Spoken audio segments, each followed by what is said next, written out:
Good afternoon. Christ is with us. Greeting all of you, Melkite clergy, priests and deacons, and all of the laity in all of our communities across the United States.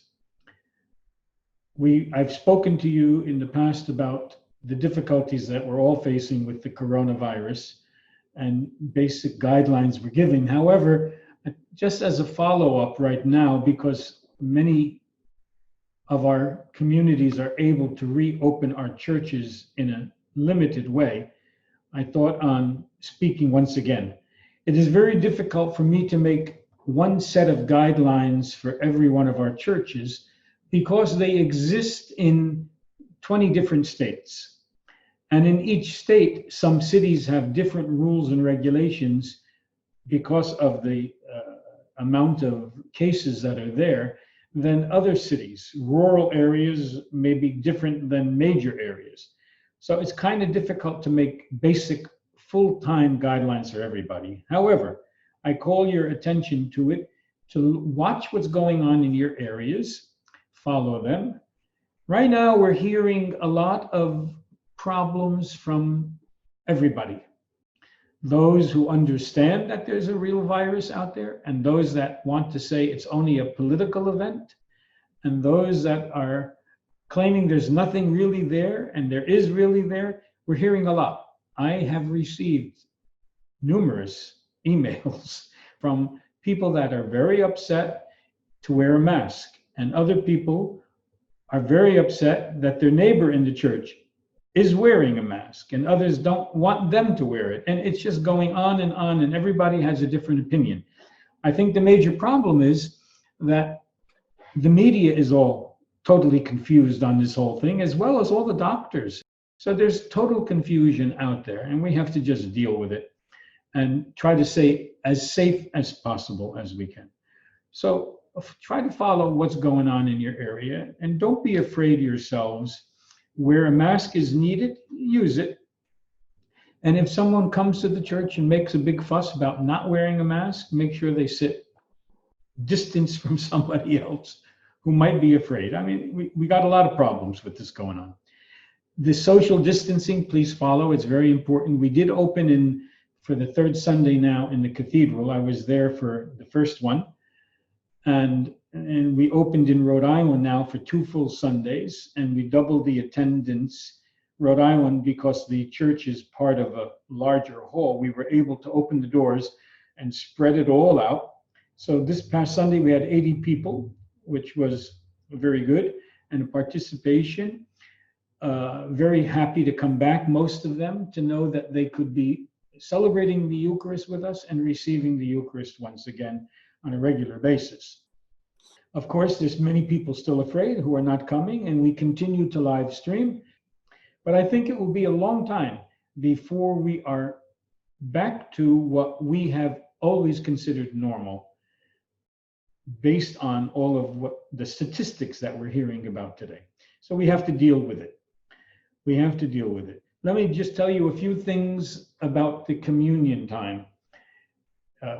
Some priests are having no problems in their parish giving out the Eucharist in the traditional way that we have given it out. Large particles, making them a little larger than usual and just dipping a little bit and dropping it into someone's mouth.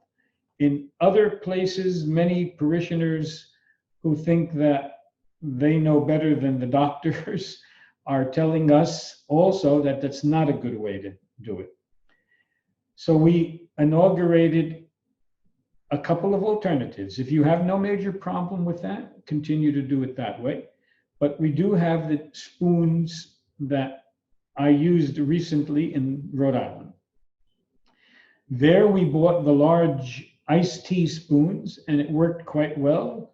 After each person, we put them into a very large, like a water bottle, very big. At the end, we pour water over them and make sure that we rinse them all out and push that water down into the sacrarium or in the baptismal font or into a plot of flowers outside. And then those spoons are sanitized in a dishwasher. They work. Others are using the wooden spoons. That's fine too. The only problem is they need to be burned after they are rinsed and not reused at all. So maybe the cost of buying the larger spoons is better because you can reuse them again and again and again. They're not that expensive anyway. But that's the way to do it.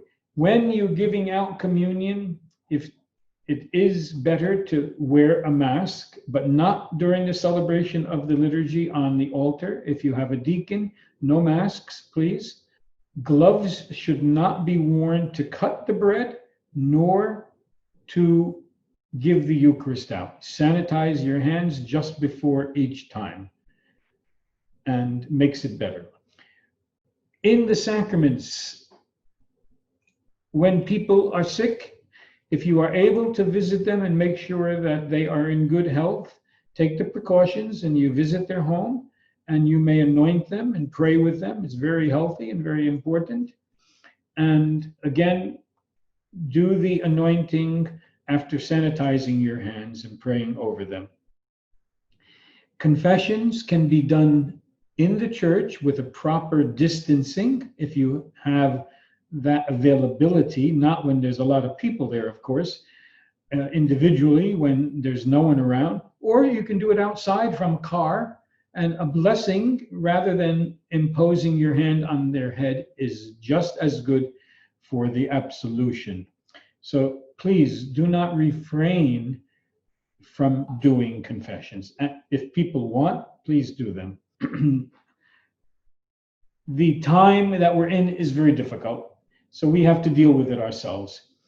Please, very important thing, try to keep some contact with your people beyond just this live stream liturgy. Zoom meetings with different families, the educational programs that are being offered to us by our education, evangelization, and catechesis office for home celebrations and different things like that are very important. Sunday school via Zoom, catechetics via Zoom, adult programs via Zoom. Let me just tell you a few things also going on in the eparchy right now, beside the problem of the coronavirus.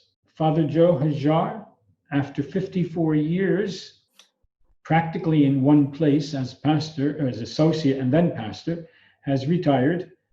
And I was finally able to appoint Father Ephraim Kardouh, the Basilian priest that I ordained in 2013 as the new pastor. We're looking forward to his beautiful background and his great personality and being present there. Father Joe will remain there, but take a silent backseat as former pastor. Also, I've accepted into the diocese as an experimental 5 years, Father Marcus, his real name Mark, he goes by, Malik.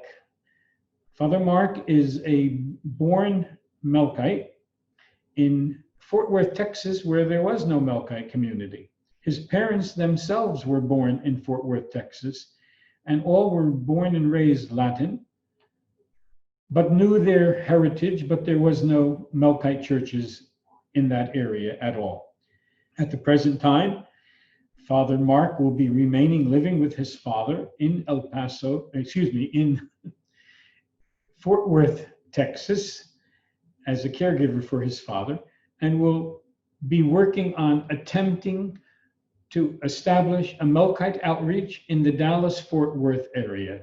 So we welcome Father Mark into our midst, very good young priest in his mid to late 40s, I believe. And that's based on what I know from age. He's young.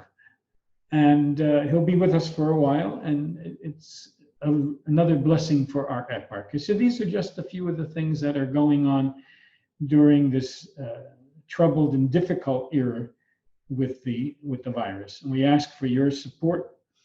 If you know, laity and clergy, if you know of any relatives or friends that are Melkite or interested in the Melkite Church in the Dallas-Fort Worth area, please forward these names and addresses to Father Mark. You may get his address from the clergy directory from the pastor of the church.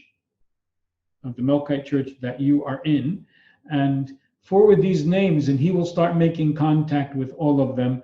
And I foresee a very good future there. So I thank you for your attention today. Remember to keep us all in prayer, all of our clergy together, all of our laity together. I pray for you every day that you remain safe, asking God's blessings upon you and your families, and keeping you in my daily prayer with the divine office that I do on a daily basis, and making sure that there's a commemoration for all of the people that I serve. I send you the greetings also. I received a phone call yesterday from Archbishop George Galaro, who's on the cover of Sophia, and he greets all of you also at the same time. And my blessings and prayers for all of you. Thank you.